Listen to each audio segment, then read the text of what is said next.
기독교 역사를 살펴보면 복음의 꽃을 피웠던 지역들이, 나라나 어떤 도시들이 현재는 우상 숭배와 이교도의 중심이 되어버린 경우가 왕왕 있음을 살펴볼 수 있습니다. 혹자는 이에 대해서 혼란스럽게 생각하는 경향이 있는데요. 예를 들면 터키의 국가를 하나 국한에 살펴볼 때 소아시아 지역으로 성경에서는 바울 사도의 전도 여행지였음을 알 수 있어요. 1차, 2차, 3차 전도 여행지의 중심이었죠. 그리고 초대교회 폭발적 성장을 이룬 지역이었음에도 지금은 이슬람의 영토입니다. 특히 터키 이스탄불은 본래 콘스탄티노플이라고 하는 동로마 제국의 수도이자 기독교의 예루살렘을 비롯해서 5대 성지에 들어가는 도시였습니다. 그런데 지금은 이슬람의 최고의 사원들이 가득한 그런 도시임을 알 수 있습니다. 우리나라의 경우는 봅시다. 우리나라는 복음의 전례가 우리 남쪽보다는 북쪽으로부터 왔는데요. 특히 개신교의 부흥의 중심지였던 평양 대부흥이라고 했던 평양과 같은 곳은 순교자와 수많은 믿음의 선배들을 배출한 곳인데 지금은 세계에서 몇 안 되는 악명 높은 공산주의 치하의 속에 있음을 알 수 있습니다. 이런 이유들 때문에 혹자는 하나님이 정말 살아계신가, 아니면 하나님의 정말로 우리를 보살피시는가에 대한 의구심을 품는 것이 사실입니다. 사랑하는 성도 여러분, 여러분 이러한 현상에 대해서 어떻게 생각하시고 평가하십니까? 사실 이러한 의구심과 비판은 무엇에 근거합니까? 우리의 눈에 보이는 기준, 현실적인 삶의 어떤 평가의 기준을 통해서 나타나는 그런 비판과 평가임을 알 수 있습니다. 사실 하나님의 뜻을 바르게 깨닫지 못하면 현실의 눈만 가지고 살 수밖에 없는데요. 그러한 눈으로 볼 때는 이러한 현상들이 바르게 이해되지 않는다는 점입니다. 참고로 제가 예전에 한번 소개한 바 있었는데 독일의 막스 플랑크 생물연구소와 독일의 튜빙겐대의 연구팀이 공동으로 조사한 그 연구 자료에 보니까 거식증 환자와 건강 성인 남녀가 어떤 인식을 가지고 있는, 자기 인식을 가지고 있는가를 연구했어요. 그랬더니 자신의 몸무게, 자신의 어떤 비만도에 대한 인식 조사를 했는데 거식증 환자의 경우 자기가 몸이 너무 뚱뚱하다 이렇게 생각하지는 않지만, 그러나 매력적인 몸매를 가지고 있는 사람들은 심히 마른 체형이어야 된다라고 하는 잘못된, 다시 말하면 왜곡된 인식을 가지고 있었다라고 지적했습니다. 특히 문제는 이런 왜곡된 인식으로 말미암아 그런 인식을 가지고 있으면 그냥 그걸로 끝나야 되는데, 문제는 그 자기의 건강을 그게 투입을 한다는 거예요. 그래서 그런 건강을 크게 해치는, 더 말라야 되는데 더 말라야 돼, 비만해, 이런 생각으로 그렇게 하다가 먹지 않고 음식을 토해내고 이렇게 하다가 자신의 건강을 해치고 심지어는 삶을 망가뜨리고 죽는 경우까지 있다라는 점입니다. 사랑하는 여러분, 그렇다면 우리의 영적 건강도는 어떤가? 건강의식은 과연 어떠냐? 혹시 하나님이 정한 축복관, 성경적 축복관을 외면한 채, 놓친 채 눈에 보이는 현상적인 현상에 따라서 나타나는 잘못된 축복관, 다시 말하면 왜곡된 축복관, 성공관을 가지고 살지는 않느냐 말이에요. 이렇게 가지고 왜곡된 건강의식을 가지고 있다면 앞서 거식증 환자처럼 우리도 영적 건강이 해칠 수 있다는 거예요. 영적 건강이 심각한 수준으로 타락할 수 있다라는 점을 지적한다는 점입니다. 사실 우리가 보기에는, 성경의 눈으로 볼 때는 영적 거식증을 앓고 있으면서도 사실 그러면서 점점 영혼의 건강이 망가지면서도 그럼에도 잘 불구하고 깨닫지 못하는 경우가 왕왕 있음을 우리는 말씀의 거울을 통해 살펴볼 수 있다는 것입니다. 여러분에게 한 가지 질문하고 이걸 어떻게 생각하는지 한번 물어보겠어요. 제가 아는 목사님의, 우리 노예 선배 목사님 뭐라 그러냐면 깡패들도 뭐 사는 사람들도 말이지 비싼 거 맛있는 거 먹는데 목사가 막 하나님의 사람인 목사가 이거 좀 비싼 거 좀 먹을 수 있지 않느냐 그러면서 그렇게 자기네 교회 예산이 2억 정도 좀 안 된다 그래요. 그랬는데 여러분 내가 이걸 다 쓰더라도 내가 그거 해보면 횡령해도 2억밖에 안 돼. 2억 하나님 앞에 별거지 않습니까? 하면서 이런 말을 한다고 그래요. 교인들한테 그런 말을 했다 그래요. 그래서 제가 물끄러미 찾아봤어요. 저게 정상적인 대가리 속에 있는 건가? 또 제가 아는 목사님 뭐냐면은 깡패들도 말이지 뭡니까 그랜저 타고 다니고 에쿠스 타고 다니는데 내가 조금 비싼 차 타고 다닐 수 있지? 이렇게 해서 이게 참 그럴듯하게 보이죠? 그 그리스도인의 마인드가 얼마나 중요한지. 마인드는 그냥 하나님의 성경관인지 세상을 통해서 비춰지는 거지. 이거 분별하는 지혜가 있어야 돼요. 성경을 통해서 세상을 볼 수 있는 크리스찬 소위 말하면 월드뷰가 크리스찬 세계관이 필요하단 말입니다. 어디에서 나와야 되느냐 근거가 오늘 안목이 매우 중요한 거예요. 자 오늘 저는 예레미야 17장 5절로 8절의 말씀을 읽었는데 두 무리의 인생을 하나님이 거론하면서 그들의 각각의 결말이 어떨 것인가 말씀을 해요. 그래서 오늘 두 가지 각도로 살펴보겠습니다. 하나는 사람을 믿으며 하나님을 떠난 사람의 결과, 그리고 하나님의 말씀을 타고 하나님만을 의지하는 사람의 결과는 어떤 것인가 이렇게 말씀해 전자 먼저 한번 살펴보시면 첫째 5절 6절에 보면 여호와께서 이와 같이 말씀하시냐 무릇 사람을 믿으며 육신으로 그 힘을 삼고 마음이 여호와께서 떠나는 그 사람은 저주를 받을 것이다. 주중에 유명한 게임 업계의 선두주자였던 김정주 씨가 소위 미국에서 우리 나이로 55세 이렇게 죽음으로 발견됐잖아요. 근데 보니까 아마 자살한 듯 보여요. 그렇게 돈 많은 사람이 왜 죽었을까? 돈만 추구하다가 세상 이 사람이 서울대 출신으로 엘리트죠. 유명한 그 한승주 했던 장관이었던 이분이 이모부고 가정 배경이 아주 잘 나가는 가정이더라고요. 그런데 그게 허무하게 왜 죽습니까? 복음의 세계관이 없는 거예요. 안타깝잖아요. 사람을 믿으며 육신으로 그 힘을 삼고 마음이 여호와에게서 떠나 하나님이 없어요. 그런 사람 결국 뭐가 돼요? 저주를 받아요. 자, 그는 어떤 사람과 비유했는가 보세요. 사막의 떨기나무 같아서 좋은 일이 오는 것을 보지 못하고 광야 간조한 곳 건건한 땅 사람이 살지 않는 땅에 살리라. 3번을 반복했어요. 광야에 간조한 곳 건건한 땅 물이 없는 곳이란 말입니다. 사람이 살지 못하는 그런 땅에 떨기나무 그런 가지 앙상한 가지로 살게 되는 것입니다. 사랑하는 여러분, 사람을 믿고 하나님을 의지하지 않는 사람, 하나님에게 떠난 사람의 저주에 대한 심판의 경고인데 그러한 사람은 세상을 자기의 힘의 기준으로 삼는 거예요. 저주를 받아서 그는데 결국 사막과 같은 절망의 땅에서 살 수밖에 없음을 이야기해요. 왜 이런 말씀을 했을까요? 궁금하잖아요. 하나님 왜 이런 말씀을 했을까?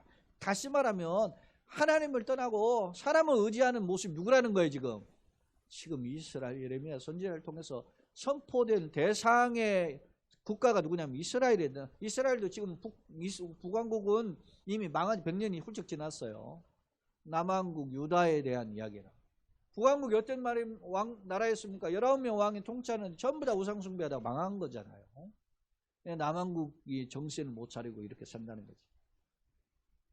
사랑하는 여러분, 그러면 당시 영적 현주소를 한번 볼까요? 오늘 자 17장 읽지는 않았지만 1절로 4절의 말씀에 보면 유다의 죄는 이렇게 표현했어요. 남쪽 유다만 남았잖아요 지금. 근데 유다의 죄는 금강석 끝 철필로. 금강석은 뭐냐면 다이아몬드예요. 다이아몬드로 여러분 다이아몬드 여기 보석 쪽에 제일 강도가 센 게 다이아몬드 아니에요? 그러니까 이걸로 새기면은 어떤 것도 지울 수가 없는 거예요. 그러니까 유다의 죄는 금강석 그 철필로 기록되어야 돼. 그들의 마음판과 그들의 제단불에서 마음에도 있고 눈에 보이지 않죠. 눈에 보이지 않는 건 마음의 죄가 있어요. 그러니까 눈에 보이는 건 뭐예요? 제단뿔에 다 새겨졌어요. 제단뿔을 뭐 여러분 신앙의 표현이 뭐예요? 제단뿔을 잡는 게 신앙의 표현이잖아요. 어떤 제단뿔에 새겨졌어요? 우상숭배 제단뿔에 새겨졌다는 거예요. 자, 2절에 그들의 자네가 높은 언덕이 푸른 나무 곁에 있는 그 제단들과 제단을 생각한다.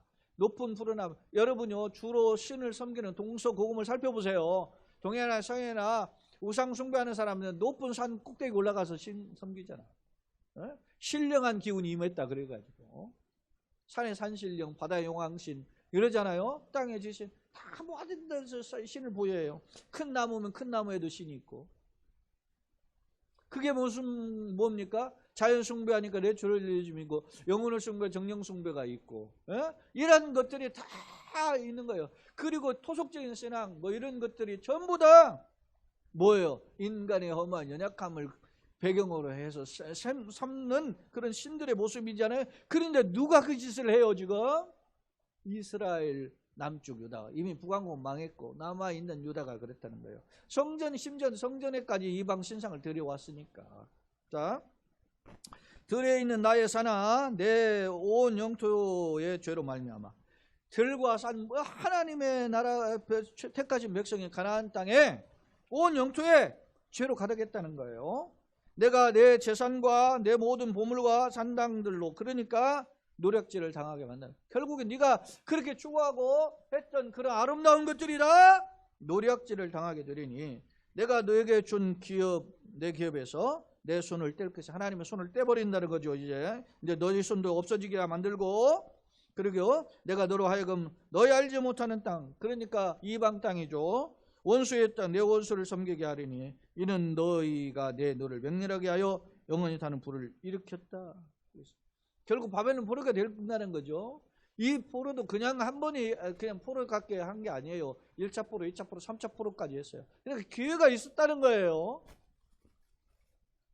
사랑하는 여러분, 남은 유다가 하나님을 섬겨야 되지만 정신 차리고 하나님의 뜻을 살아야 되는데 오히려 성경에 보면 유다의 백성이 뭐요? 북왕국 이스라엘 죄보다 더 악했다 이렇게 지적하는 표현이 있어요.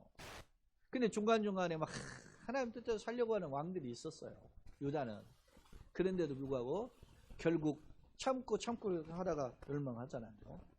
사랑하는 여러분, 로마서 2장에 보면 로마서 2장에 이런 말이 있어요. 로마서 1장은 이방인들의 죄를 소개, 특히 2장 로마서 1장 18절로 32절에 보면 이방인들의 죄악상을 쫙 열거해고 그리고 특히 32절까지 가는데 거기에 보면은 정말 이것 때문에 하나님이 심판하는데 이 심판이 결국 뭐요? 사형에 해당한다는 거예요. 그것을 거론해요. 그런데 2장에서 딱 오니까 뭐라고 하냐면 이것들을 가지고 비판하고 조롱하는 사람들이 있어요. 누구냐면 유대인들이라는 거예요. 근데 그 유대인들을 향해서 하나님이 말씀을 뭐라고 하냐면 이방인들을 조롱하면 이렇게 사형에 해당하는 심판받을 것이라고 조롱하는 너희들아 너희가 그런 죄들을 행하고 더 많이 행한다 그렇게 지적해요. 다시 말하면 불신자는 불신자의 죄로 죽어요. 그런데 우리는 하나님을 믿는 성도는 그런 사람들 너는 예수 불신 지옥 이야기하면서 우리가 세상 사람들이 따라서 하는 짓을 다 동원해서 산다 말입니다. 거기에 대한 경고예요. 자, 한번 그런 경고를 한번 볼까요? 예레미야 1장을 한번 보겠습니다. 1장 13절로 15절인데요. 자, 원풍기를 좀 꺼주시면 좋겠네요. 13, 15절에 보니까 하나님은 예레미야에게 하나의 환상을 보여주셨는데 그게 뭐냐면 소위 끓는 가마의 환상인데 자 13절 15절 여호와의 말씀이 다시 내게 임하니라 이르시되 네가 무엇을 보느냐 대답하되 끓는 가마를 보나이다. 그 윤면이 북에서부터 기울어졌나이다 하니 여호와께서 내게 이르시되 재앙의 북방에서 일어나 이 땅의 모든 주민에게 부어치리라. 내가 북방 왕국들의 모든 족속들을 부를 것인데 그들이 와서 예루살렘 성문 어귀에 각기 자리를 정하고 그 사방 모든 성벽과 유다 모든 성읍을 치리라. 여호와의 말이냐 그랬어요. 여러분 환상을 하나님 보여주신 예레미야에게 가마가 펄펄펄 끓는 가마가 있어요. 그 끓는 가마가 북쪽으로 어떻게 쏟아진다는 거예요. 끓는 가마에 여러분 쏟아지면 어떻게 돼요? 그거 가마에 닿는 사람 다 죽죠. 근데 하나님의 심판이 북쪽으로부터 기울어요.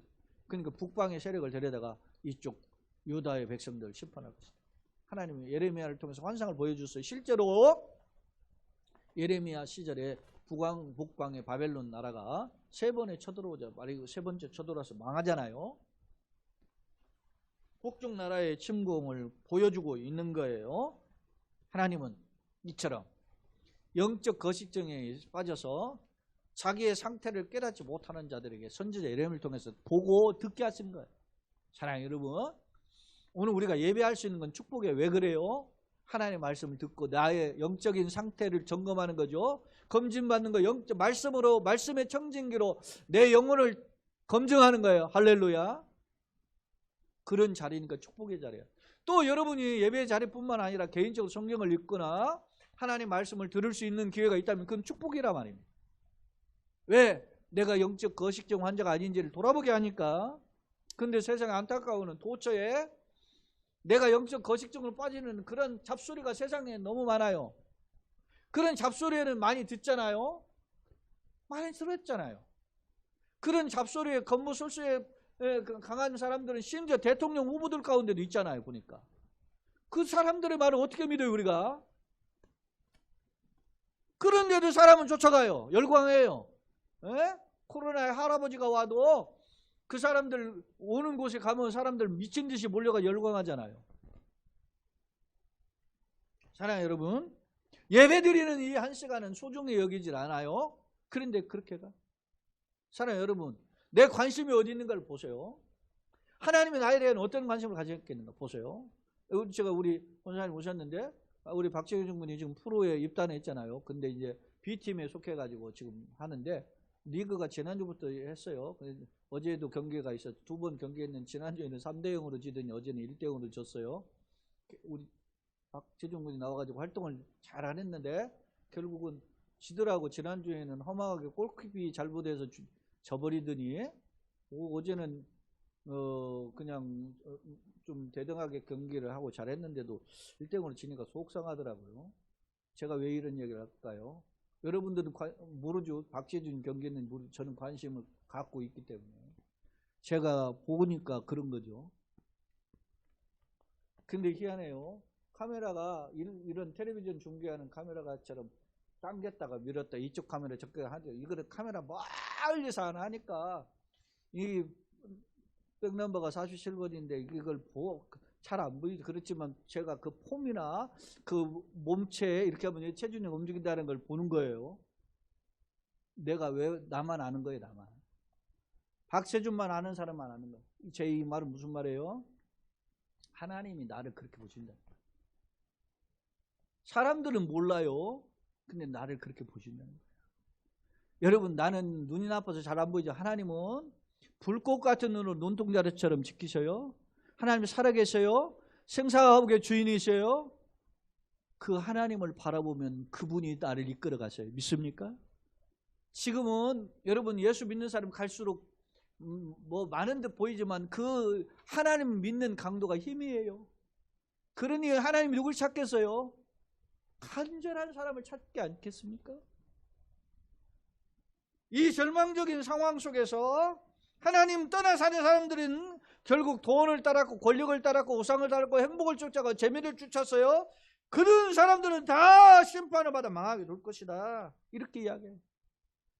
여러분, 돈 많은 사람 부럽죠? 세상 잘 나가는 사람 부럽죠? 세상에서 유명한 사람 부럽죠? 대통령이 뭔데? 그까지 것이 뭔데? 거기에 줄 서가지고 사람 말이지. 그 사람이 오염이 그 냄새나더라도 줄을 서가지고 막 열광하잖아요. 다 써가지고 그래봤자 5년이에요. 그 사람들이 다 누굴까요? 대학 박사 뭐 유명한 사람들 줄 서 있어요. 왜? 한 자리 해볼까? 사랑하는 여러분, 그런 사람은 결국 하나님 없는 사람 망하게 될 것입니다. 반대로 자, 예레미야 17장 7절로 8절을 보십시다. 그러나 반대로 하나님 또 다른 길이 있다는 거예요. 무릇 여호와를 의지하며 여호와를 의뢰하는 그 사람은 복을 받을 것이라. 여러분, 여호와를 의지하며 여호와를 의뢰한다. 반복 강조죠. 그런 사람은 복을 받아요. 그런데 그 복이 어떤 겁니까? 반대예요. 6절과 달라요. 8절에 보면 그는 물가에 심어진 나무가 그 뿌리를 강변에 뻗치고 더위가 올지라도 두려워하지 아니하며 그 입이 청청하며 가무는 해에도 걱정이 없고 결실이 그치지 아니함 같으리라. 할렐루야. 이게 뭐예요? 시편 1편은 시편 50편을 대표하는 시편이에요. 그런데 그 시편 1편은 1절 6절에 딱 둘로 딱 나눴어요. 복 있는 사람과 악인에 대한 길을 나눴어요. 복 있는 사람의 길이 어떻게 시편 1편 3절에 보면 저는 시냇가에 심은 나무가 시절을 쫓아 열매를 맺으며 그 잎사귀에 마르지 아니함 같으니 그가 하는 모든 일이 다 형통하리로다. 할렐루야. 그 말씀하고 똑같잖아요. 이 시편 1편 3절과 예레미야 17장 8절이 똑같아요. 아까 어땠습니까? 악인은 어땠습니까? 사막의 건강한 간조한 땅에 떨기나무와 같이 말라 비틀어질 것이지만, 그러나 오늘 하나님 의뢰한 사람은 복을 받는데 그가 심겨진 나무가 물가에 심겨진 나무요, 강변에 뻗치고 더위가 올 줄을 두려워하지 않아요. 청청하고 가무는 해도 걱정이 없어요. 마치 용비어천가에 뿌리 깊은 나무 바람이 아니 그 절세 가뭄에 그 물이 그치지 아니할세. 그러죠? 내일은 발 아래 가라니 냇물이 되어가지고 바닥까지 간다 그러잖아요. 마치 그런 겁니다. 어떤 사람이 하나님을 의뢰하는 사람이 오늘 이스라엘은 어떤 나라입니까? 건기와 우기가 분명하죠? 우기 때는 그런 풍성한 데 보이지만 건기 때 살아남아야 돼요. 여러분, 사람이 잘 나갈 때는 뭐 누구나 다 하나님 앞에 할렐루야 감사하고 어렵고 영광을 돌려요. 그런데 어렵고 힘들 때 그때의 믿음이 있는 거예요. 어렵고 힘들 때 찬송하는 감사하는 거 귀한 겁니다. 어렵고 힘들 때 저기면 주머니에 힘들 때 그때 헌금하는 값진 겁니다. 어렵고 힘들 때 여러분요 사랑을 베푸는 거 좋은 거란 말입니다. 여러분, 내가 인터넷에 댓글도 달았는데 뭐라고 했느냐? 우리나라가 우크라이나에서 우리 무슨 위성 정보를 달라, 우리 우크라이나에서 우리에게 무슨 좀 군사적 무기 지원했는데 우리나라가 거부했다는 거예요. 근데 내가 왜 거부하냐, 이 나쁜 놈들아? 세계에서 가장 전쟁에서 어렵고 힘들 때 지원받은 나라가 우리나라 아니야? 우리가 어렸을 때 마르고 달았어요. 세계 16개국에서 우리나라 군사를 파병해서 우리를 도와줬는데, 그럼 우리나라는 빚진 자야. 우리가 이만큼 된 것은 잘 먹고 잘 사는 거, 그 누군가의 빚진 자의 자기 목숨을 내어걸고 도와줄 사람이 있었기 때문에 가능해요. 다 안 도와줘도 우리는 도와줘야 돼요. 그까지 경제가 뭐가 좀 대단한데, 제가 우스갯소리로 러시아의 선교사에게 제가 지난주가 카톡을 보냈어요. 야, 너네 동네에 대갈박에 빵꾸낼 놈 하나 있는데 총 하나 구해봐라. 내가 돈을 보내줄 테니까. 내가 우스갯소리로 것 같아요? 그런 심정이 제 마음이. 미국의 공화당의 하원 의원인가 그 이야기 했잖아요. 푸틴을 한 사람이 전쟁이 끝난다. 한 놈만 없애면 되는 거야. 한 놈이 그렇게 중요한 거예요. 목사가 마찬가지예요. 목사가 돈 좋아하면 제가 이렇게 안 살아요. 벌써 여기 교회 그만뒀지. 좋은 곳에 찾아가서 나도 목회할 수 있어요. 그게 능력이라고 껍질 포장할 수 있고. 그것이 능력인 것 같습니까? 저가 그런 갈등을 안 했겠어요? 사랑하는 여러분, 하나님을 내가 일평생 어떻게 의지하느냐? 저도 돈이 필요하죠. 저도 뭔가 하고 싶어요. 돈이 내니까. 그런 생각이 더 들어가요, 사실. 그러나 그럼에도 불구하고 그런 갈등이 있지만 더 겸손하게 하나님 앞에 살 수 있는 힘을 달라고 하는 거예요. 왜 하나님이 이런 말씀을 했을까요? 보세요. 뒤에 익진하는 말씀 중에 9절 10절이 너무 중요한 말씀을 보세요. 만물보다 거짓되고 심히 부패한 것은 마음이라고 그랬어요. 인간의 마음. 누가 이 일을 알려? 인간의 그 협작군석인 마음을 누가 알겠어요? 수사를 해봐야 알 거 아니겠어요? 그 대장동도 누가 혀먹었는지. 그 인간의 마음이 누구를 알겠어요? 거짓말하는 누가 하는가 알겠느냐 이거예요. 그런데 누가 알아요? 그런데 몰라 사람은. 그런데 나 여호와는 심장을 살피며 폐부를 시험하고 각각 그 행위와 그 행실을 보응하나니. 그렇죠? 안타까운 거잖아요. 안타깝잖아요. 만물보다 심히 거칠고 부패한 거. 이스라엘 백성들이 하나님을 섬긴다고 하지만 하나님 안다는 거예요. 니네들이 어떤 신앙으로 사는지. 예? 이거 꼭 우리 들으라 하는 소리 아닙니까? 내가 어떤 신앙으로 신앙생활 하는지 아는 거예요. 하나님이 말씀하세요. 구하기 전에 있어야 할 거 아시는데도 구하라 그러잖아요. 아시는데도 불구하고 우리가 더 간절하게 하나님께 다가가기를 원하신다는 거예요. 몰라서 구하라는 게 아니에요. 사랑하는 여러분, 오늘 제가 이게 우리가 하지만 한번 살펴볼 말씀이 예레미야 2장 13절인데 제가 영상으로는 준비하지 않은 것 같기도 한데 2장 13절 내 백성이 두 가지 악을 행했다 그랬어요. 두 가지 악을 행했는데 곧 그들이 생수의 근원이 된 영원히 사는 목마르지 않는 거죠. 근원되는 나를 버린 것과 이게 저는 예레미야를 읽을 때 이 말씀이 너무 많이 와닿았던 거예요. 이스라엘의 두 가지 죄는 뭐예요? 생수의 근원인 나를 버려 하나님 버린 거. 그 다음에 뭐요? 스스로 그러면 뭔가 버렸으면 찾아야 될 거 아니에요. 스스로 웅덩이를 팠는데 그 웅덩이는 물을 가두지 못한 터진 웅덩이. 돈도 하지만 돈주머니 다 해가지고 다 새나가. 네? 짠머리 굴려서 돈 하고 막 하지만 결국 다 날아가요. 이게 뭐요? 이스라엘의 두 가지지다. 하나님을 떠난 거, 스스로 잘 먹고 잘 살고 하려고 막 해. 그런데 결국 그것은 터진 웅덩이와 같이 고여지지 않는, 모아지지 않는 세상 헛된 것이에요. 사랑하는 성도 여러분, 말씀 한번 정리해 보겠습니다. 한국 교회가 사실은 위기예요. 그래서 종교개혁 1517년이니까 2000 뭡니까? 17년이니까 그때 500주년이어서 종교개혁 500주년에서 우리가 종교개혁 500주년에 우리가 한국교회가 변화된다 이렇게 했는데 벌써 5년차가 됐잖아요. 지금 벌써. 근데 여전히 냄새나요. 한국교회 냄새. 그 냄새나는 가장 큰 이유가 뭐겠어요? 제가 보기에는 형식화와 세속화, 껍질만을 자랑하는 거예요. 세상 것만 자랑하는 거예요. 여러분 세상 것이 나쁘다는 말이 아니에요. 세상 것이 많이 있으면 그것은 뭐요? 나에게 축복의 기회를 많이 주셨다는 거예요. 네? 예배가 영성화되고 말씀보다 세상 쾌락 재미를 더 좋아하죠. 그러다 보니까 하루에도 수없이 사도신경도 하고 주기도문도 하고 찬송도 드리고 기도도 하지만 형식적인 거예요. 중언부언된 거예요.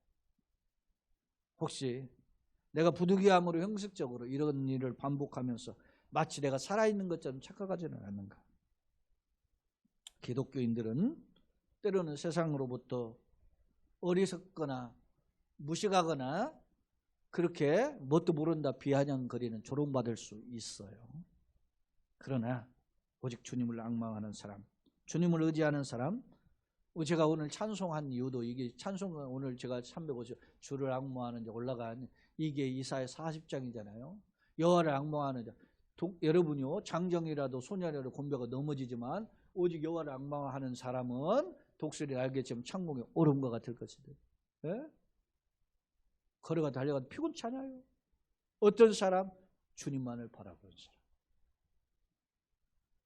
오늘 우리가 오직 주님만을 보심으로 물가에 심기운 나무처럼 잎이 청정하고 풍성한 결실을 맺는 그런 성도요 가정님 우리 교회 되기를 예수님으로 축원합니다. 아멘.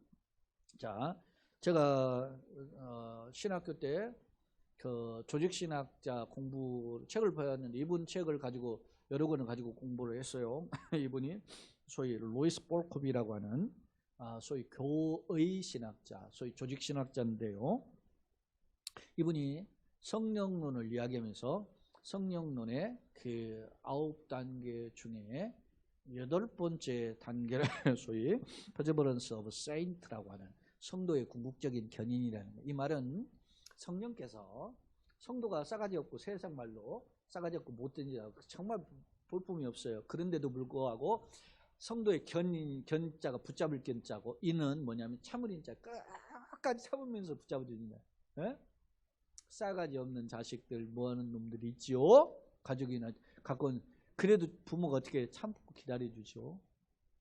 근데 부모는 때로는 너 이놈의 새끼 그 족보에서 파버린다 가버려 이렇게 하는 사람도 있어요. 근데 성령님은 끝까지 참아주신다. 참고 붙잡아 주신다. 그러면서 이런 말을 해요.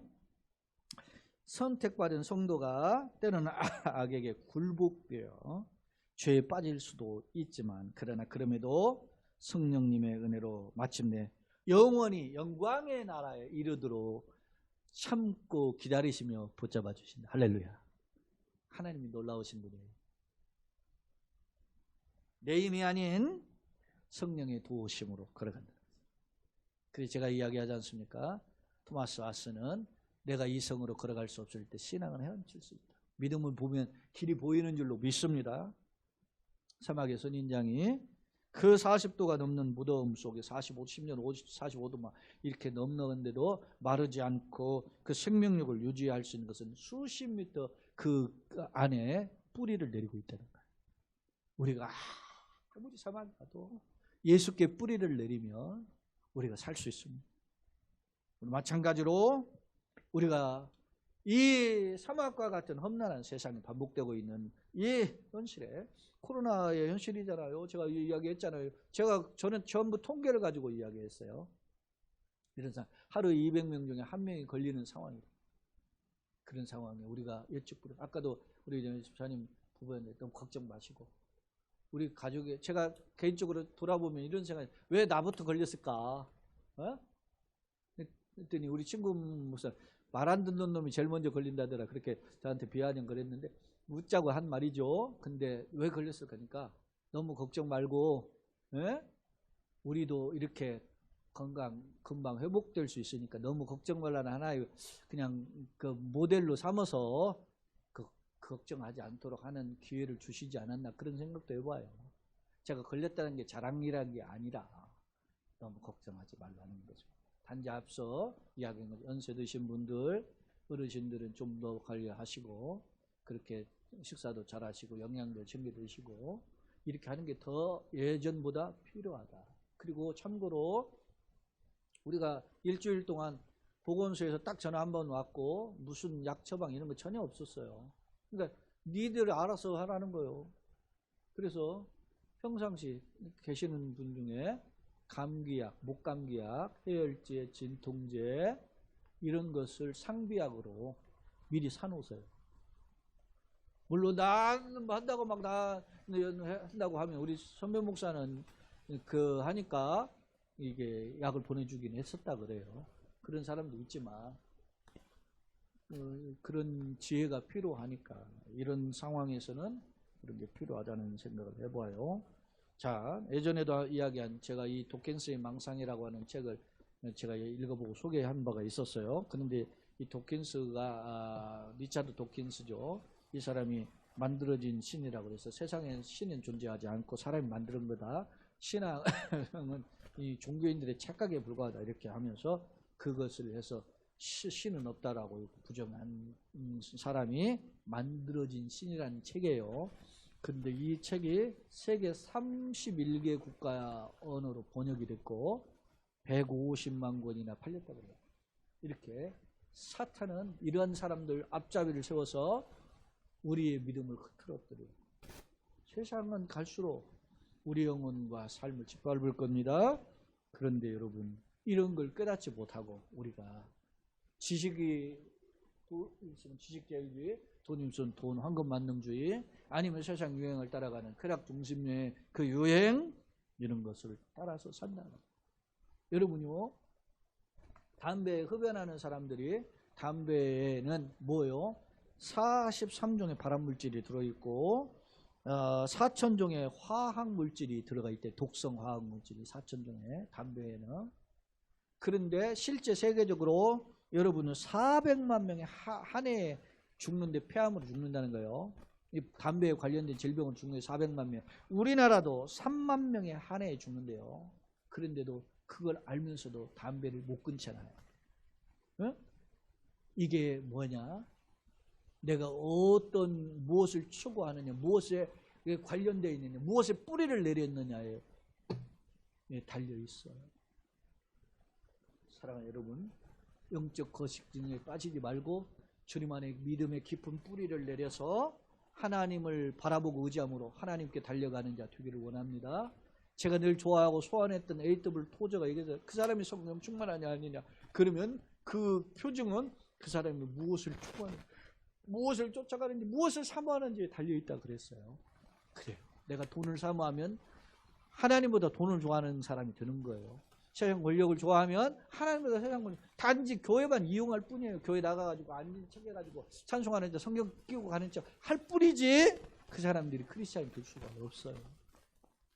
사랑하는 여러분, 속지 말고, 세상에 썩어질 것 속지 말고, 잠시 있다 사라질 것 속지 말고, 오직 예수를 바라보고 믿음의 주요 온전케 하시는 예수를 바라보심으로 승리하는 믿음의 선배들처럼 우리도 승리하는 축복의 글이 되시되, 앞서 말씀드린 처럼 루이스 볼컵처럼 성령께서 궁극적으로 우리를 견인하시는 그런 은혜의 손에 붙들리는 저와 여러분 되시기를 예수님의 이름으로 축원합니다.